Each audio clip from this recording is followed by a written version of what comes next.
देशम है ना। बात करते हैं 1 मिनट एक खबर की। 2024 में वाराणसी से चुनाव लड़ेंगी ममता बनर्जी। टीएमसी ने कहा प्रधानमंत्री अपने लिए दूसरी सुरक्षित सीट देख लें। देखते हैं 1 मिनट में ये पूरी खबर क्या है। बंगाल की रैली में प्रधानमंत्री मोदी ने बयान दिया है कि ममता हार के डर से एक और सीट से चुनाव लड़ सकती है, जिसके जवाब में तृणमूल कांग्रेस ने बीजेपी पर पलटवार किया है। टीएमसी ने कहा है कि 2024 के लिए प्रधानमंत्री मोदी अपने लिए कोई दूसरी सुरक्षित सीट ढूंढ ले। वाराणसी में टीएमसी प्रधानमंत्री मोदी को चुनौती देने जा रही है। अभी कुछ ही देर पहले नंदीग्राम में जो हुआ वो हम सब ने देखा है। ये दिखाता है दीदी अपनी हार मान चुकी है। पश्चिम बंगाल के दूसरे दौर के मतदान में गुरुवार को 80% से ज्यादा वोट पड़े। नंदीग्राम की हाई प्रोफाइल सीट पर पूरे दिन हंगामा होता रहा। मुख्यमंत्री ममता बनर्जी ने चुनाव आयोग की भूमिका पर सवाल उठाते हुए कहा कि वो बीजेपी के इशारे पर काम कर रहा है। ये तस्वीरें हैं बंगाल में पश्चिमी मिदनापुर के केशोपुर की। बांस डंडों से लैस उपद्रवियों ने स्कॉर्पियो को चारों तरफ से घेर लिया और कार पर लाठी डंडे बरसाने शुरू कर दिए। स्कॉर्पियो के साथ चल रही जी मीडिया की गाड़ी पर भी हिंसक भीड़ ने हमला कर दिया। हमले में कैमरामैन और गाड़ी का ड्राइवर घायल हो गए। करीब 150 की भीड़ ने जी मीडिया की टीम पर हमला कर दिया। हमले का आरोप तृणमूल कांग्रेस के कार्यकर्ताओं पर है। नंदीग्राम से बीजेपी उम्मीदवार शुवेंदु अधिकारी के काफिले में मौजूद मीडिया की गाड़ी को भी निशाना बनाया गया। चुनाव के दौरान हिंसा को लेकर शुवेंदु अधिकारी का कहना है कि बंगाल में जंगल राज है और 2 मई को ये जंगल राज खत्म हो जाएगा। तो जंगल राज है बेगम का जंगल राज। नंदीग्राम के शमशाबाद में भी वोटिंग के दौरान जबरदस्त हंगामा किया गया। टीएमसी के समर्थक और विरोधी हंगामा करते रहे। हंगामा कर रहे समर्थकों ने आरोप लगाया कि अर्धसैनिक बलों के जवानों ने उन्हें वोट देने से रोका, जिसे चुनाव आयोग ने सिरे से नकार दिया। बंगाल में तीसरे चरण के चुनाव के लिए आज अमित शाह और ममता बनर्जी की कई जनसभाएं होंगी। पश्चिम बंगाल में दूसरे चरण के चुनाव के बाद आज भी बंगाल में अमित शाह और ममता बनर्जी आमने सामने होंगे। दोनों अलग अलग समय एक ही इलाके के वोटरों को साधने के लिए मैदान में उतरेंगे। अमित शाह आज बंगाल में रोड शो के साथ साथ चुनावी जनसभा को संबोधित करेंगे। सुबह 11 बजे अमित शाह कूच बिहार के बड़ा कैमारी ग्राउंड में और दोपहर 12:30 बजे अलीपुर द्वार के सुभाषिनी टी गार्डन ग्राउंड में रैली करेंगे। दोपहर 3 बजे दक्षिण 24 परगना के बरुईपुर में और 4:30 बजे हुगली के आरामबाग ग्राउंड में रोड शो करेंगे। वहीं ममता दीदी अमित शाह को रैलियों से जवाब देने के लिए उसी इलाके में रैली करेंगी। ममता बनर्जी दोपहर 12 बजे कूच बिहार के दिनहाटा में, 12:40 पर तूफानगंज में और 1:30 में अलीपुरद्वार के फलकटा में रैली करके वोट मांगेंगी। बंगाल में 6 अप्रैल को तीसरे चरण का मतदान होना है। मध्य प्रदेश के मुख्यमंत्री शिवराज सिंह चौहान आज केरल के मिशन पर रहने वाले हैं, जहां उनके कई कार्यक्रम होंगे। केरल चुनाव प्रचार में बीजेपी ने मध्य प्रदेश के मुख्यमंत्री शिवराज सिंह चौहान को भी उतार दिया है। केरल में शिवराज सिंह चौहान 3 जनसभाएं और एक रोड शो करेंगे। शिवराज सिंह चौहान सुबह 11:40 पर बेपुर विधानसभा के लिए जनसभा को संबोधित करेंगे, जहां शिवराज सिंह चौहान बीजेपी उम्मीदवार केपी प्रकाश बाबू के लिए वोट मांगेंगे। दोपहर 1:30 पर शिवराज सिंह चौहान कोंगद विधानसभा में अपनी दूसरी रैली को संबोधित करेंगे और इस रैली को संबोधित करके वो बीजेपी उम्मीदवार एम सुरेश बाबू के लिए चुनाव प्रचार करेंगे। दोपहर 3:15 पर चेल्लाकारा विधानसभा सीट के लिए शजुमोन वट्टक्कड़ के लिए वो जनसभा को संबोधित करने वाले हैं और शाम 4 बजे नटिका विधानसभा चुनाव क्षेत्र में बीजेपी उम्मीदवार AK लोचनन के लिए वो रोड शो करेंगे। मध्य प्रदेश के मुख्यमंत्री शिवराज सिंह चौहान बीजेपी के लिए कई बार विधानसभा चुनाव में प्रचार का सफल संचालन कर चुके हैं। दिल्ली में कोरोना के मामले बढ़ने के बाद आज दिल्ली सरकार ने आपात बैठक बुलाई है। आज कई अहम फैसले लिए जा सकते हैं। दिल्ली में कोरोना के तेजी से मामले बढ़ने के बाद हालात बिगड़ने लगे हैं। गुरुवार को दिल्ली में कोरोना के 2790 नए मामले सामने आए, इस दौरान कोरोना से 9 लोगों की मौत हो गई। दिल्ली में कोरोना के कुल मामले 6,65,220 तक पहुंच गए हैं और 11,036 लोगों की अब तक कोरोना से मौत हो चुकी है। तेजी से बिगड़ते हालात को देखते हुए दिल्ली की केजरीवाल सरकार ने आज शाम 4 बजे आपात बैठक बुलाई है। बैठक में दिल्ली के स्वास्थ्य मंत्री सत्येंद्र जैन, स्वास्थ्य विभाग समेत दूसरे संबंधित विभागों के अधिकारी भी मौजूद होंगे।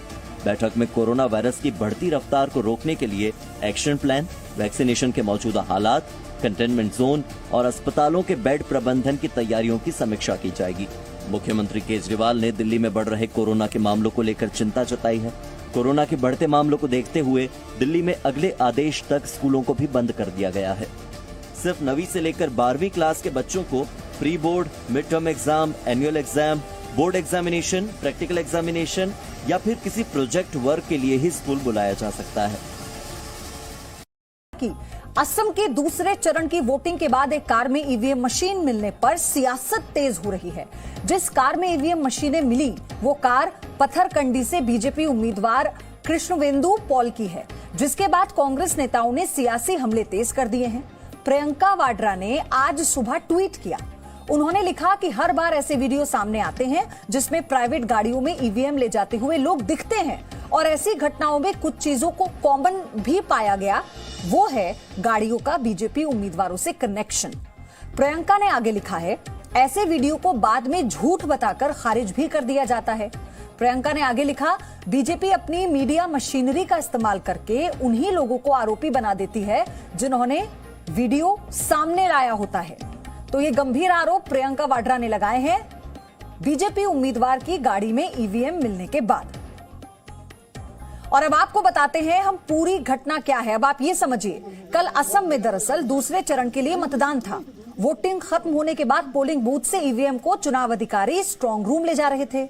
सूत्रों के मुताबिक चुनाव आयोग की कार खराब हो गई और अधिकारियों ने वहां से गुजर रही एक कार में लिफ्ट ली जो कि बीजेपी उम्मीदवार की थी। सूत्रों के मुताबिक जब प्राइवेट कार में कुछ लोगों ने ईवीएम मशीनें देखी तो उन्होंने कार को रुकवा दिया और उस पर हमला कर दिया। अब खबर है सूत्रों से कि इस घटना को लेकर अज्ञात लोगों पर एफआईआर दर्ज कर ली गई है। जो ईवीएम कार में ले जाया जा रहा था वो पूरी तरह से सुरक्षित है और वो प्रशासन को सौंप दिया गया, यानी इस वक्त प्रशासन के कब्जे में है। तो ये फिलहाल पूरा मामला है। इसमें कई पक्ष निकलकर सामने आए हैं। हम आपको बताएंगे क्या कहना है सभी पक्षों का। लेकिन प्रियंका गांधी ने जो आरोप लगाए, एक पक्ष हमने आपको ये बताया, लेकिन कैसे ईवीएम बीजेपी उम्मीदवार की गाड़ी में पहुंची इसका भी अपना एक वर्जन है। पूर्व क्रिकेटर और भारत रत्न सचिन तेंदुलकर अस्पताल में भर्ती हैं। कुछ दिन पहले वो कोरोना पॉजिटिव हुए थे, हमने आपको बताया था। अब डॉक्टर्स की सलाह पर उन्हें एडमिट किया गया है हॉस्पिटल में। ये फिलहाल एक बड़ी खबर आई है और उम्मीद है कि कुछ दिन में मैं घर लौट आऊंगा। ये सचिन तेंदुलकर ने जानकारी खुद दी और उन्होंने कहा कि मुझे उम्मीद है कि कुछ दिनों में मैं लौट आऊंगा।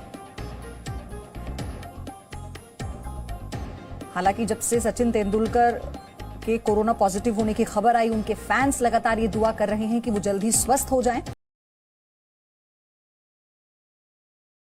वहीं प्रधानमंत्री तीसरे दौर के मतदान वाली सीटों के लिए बंगाल दौरे पर थे। प्रधानमंत्री ने कहा कि ममता की बौखलाहट से साफ है कि वो चुनाव हार चुकी हैं। यहाँ जो लोगों में कानाफूसी चल रही है कि आप अचानक किसी एक सीट पर आखिर में फॉर्म भरने जा रही हो, क्या ये सच्चाई है क्या? ममता बनर्जी ने वोटिंग में गड़बड़ी का आरोप लगाकर जिस पोलिंग बूथ पर करीब 1.5 घंटे तक अघोषित धरना दिया, उस बूथ पर किसी तरह की धांधली के आरोपों से चुनाव आयोग ने इंकार किया है। चुनाव आयोग ने कहा कि नंदीग्राम के बोयल मोक्ता प्राइमरी स्कूल के बूथ नंबर 7 पर वोटिंग के दौरान किसी भी वोटर को वोटिंग में दिक्कत नहीं आई थी। उधर ममता बनर्जी की लिखित शिकायत पर चुनाव आयोग ने अधिकारियों से कल शाम 6 बजे तक रिपोर्ट मांगी है। बंगाल चुनाव के दूसरे चरण में बीजेपी और टीएमसी के बीच कई जगहों पर हिंसक झड़पें हुई। नंदीग्राम में बीजेपी उम्मीदवार शुवेंदु अधिकारी की कार पर हमला हुआ। भीड़ ने जी मीडिया की गाड़ी को भी निशाना बनाया। शुवेंदु ने कहा कि इस हिंसा से साफ हो गया है कि ममता बनर्जी नंदीग्राम में हार रही हैं। डर गई हैं जो इस तरह से चीजें कर रहे हैं, जाके बूथ पर बैठ जाती हैं। हार गया। दूसरे चरण में पश्चिम मिदनापुर समेत 10 जगह झड़पें हुई। केशपुर में भी 2 दलों के कार्यकर्ता भिड़े। डेबरा में बीजेपी के पोलिंग एजेंट की पिटाई की गई। टीएमसी ने आरोप लगाया कि ज्यादातर पोलिंग बूथ पर बीजेपी के बाहरी गुंडों का कब्जा था, जो टीएमसी के वोटरों को वोट देने से रोक रहे थे। आप पूछो ना, वो क्या करेगा बेचारा? वो लोग तो सेंट्रल फोर्सेस है, हम उसको लिए I am proud of them, हम उसको हमारा ब्रदर सिस्टर मानते हैं। नंदीग्राम में बीजेपी ने अपने एक कार्यकर्ता की मौत पर भी हंगामा किया। कार्यकर्ता का शव कल फंदे से लटका मिला था। बीजेपी के रोड शो में जाने पर टीएमसी के लोगों से धमकियां मिल रही थी। असम में भी दूसरे चरण के मतदान में करीब 77% वोटिंग हुई है। तीसरे दौर के मतदान के लिए कोकराझार में चुनाव प्रचार कर रहे प्रधानमंत्री नरेंद्र मोदी ने कांग्रेस गठबंधन पर असम का अपमान करने का आरोप लगाया।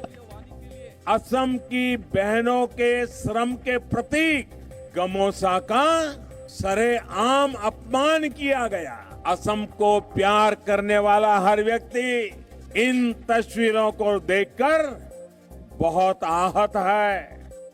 वहीं चुनाव आयोग ने बीजेपी के सीनियर नेता हेमंता बिस्वा शर्मा को आदर्श आचार संहिता के उल्लंघन के आरोप में नोटिस दिया है।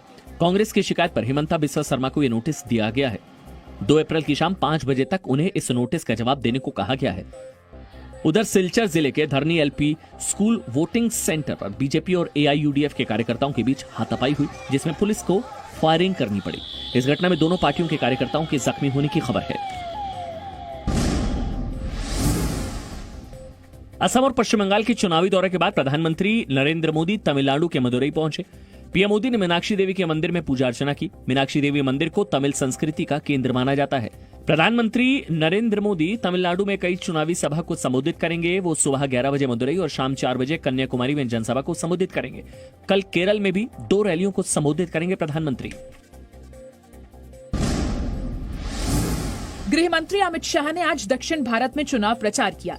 तमिलनाडु के तिरुकोइलूर में जनसभा को संबोधित करते हुए अमित शाह ने डीएमके और कांग्रेस पर वंशवाद को लेकर हमला बोला।